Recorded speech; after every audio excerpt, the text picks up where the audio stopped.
নমস্কার বন্ধুরা, পেট পুজো অফিসিয়ালে তোমাদের সবাইকে স্বাগত জানাই।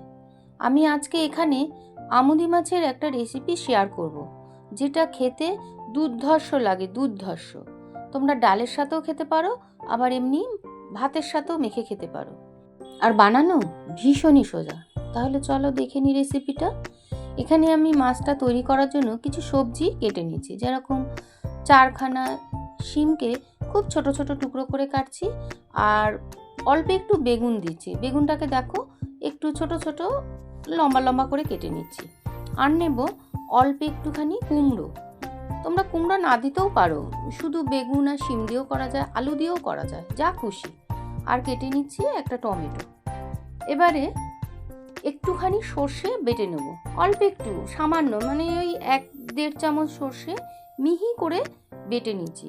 আর সর্ষে জানো তো সবসময় এক বাটাতেই মিহি হয়, এক বাটাতে বাটলেও খুব ভালো হয়। এবারে এখানে আমি দেখো 300 গ্রাম মতো আমুদি মাছ নিয়েছি। এবার মাছগুলোর ভেতরে কেটে রাখা সমস্ত সবজি দিয়ে দেবো, আর দিয়ে দেবো একটা বড় পেঁয়াজ। পেঁয়াজটাকে আমি বেশ মোটা মোটা বড় বড় করে কেটেছি। টমেটোটাকে আমি দানা ফেলে ধুয়ে নিয়েছি। আর দিচ্ছি 1 চামচ হলুদ গুঁড়ো, 1 চামচ লঙ্কার গুঁড়ো, আর দেবো স্বাদ অনুযায়ী লবণ।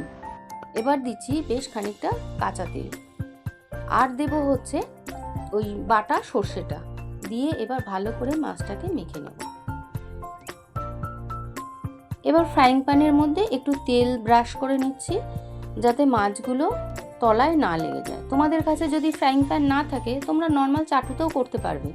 সেক্ষেত্রে চাটুটাকে একটু ভালো করে গরম করে নেবে, নিয়ে তারপরে মাছগুলোকে দেবে, তাহলে আর তলায় লেগে যাবে না। আমার এখানে একবারে সব মাছ ধরবে না, সেই জন্য আমি দুবারে করব। এইভাবে সাজিয়ে নিয়ে এবার গ্যাসে চাপিয়ে গ্যাসের ফ্লেমটাকে লো করে দিয়ে ঠিক মিনিট 20 রান্না করে নেব। আমুদি মাছের কিন্তু খুব বেশি একটা দাম নয়। কিছু সস্তা মাছ আছে যেগুলোকে একটু ভালো করে রান্না করলে খেতে খুবই সুস্বাদু লাগে। রেসিপিটা যদি তোমাদের ভালো লাগে তাহলে প্লিজ একটা কমেন্ট করো, আর আমার চ্যানেলটিকে সাবস্ক্রাইব করে আমার পাশে থেকো। এরপরে মাছগুলোকে সমস্ত উল্টে দিয়ে ওপর থেকে আর একটু সর্ষের তেল ছড়িয়ে দিয়ে আমি আবারও মিনিট 15 রান্না করব। মিনিট 15 পরে দেখো মাছগুলো কত সুন্দর ভাজা হয়ে গেছে। এবার যেহেতু মাছগুলো মধ্যিখানে ছিল, সাইডের সবজিগুলো একটু শক্ত শক্ত হয়েছে, সেই জন্য আমি মাছগুলোকে সাইড করে দিয়ে সবজিগুলোকে মিডিলে দিয়ে দিলাম। ব্যাস, আমার রেসিপিটা কিন্তু মোটামুটি তৈরি হয়ে গেছে।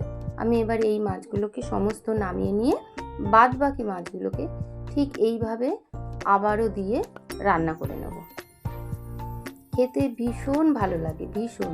তোমরা গরম ভাতের সাথে মেখেও খেতে পারবে, আবার যারা ডাল দিয়ে ভাত মেখে পাশে সবজি খায় তারাও খেতে পারবে। খেতে দারুণ লাগে, একবার হলেও ট্রাই করো।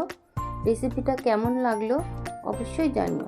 ভালো লাগলে একটা লাইক, শেয়ার ও কমেন্ট করো, আর আমার চ্যানেলটিকে সাবস্ক্রাইব করে আমার পাশে থেকো। সবাই ভালো থেকো, সুস্থ থেকো। দেখা হচ্ছে পরের ভিডিওতে।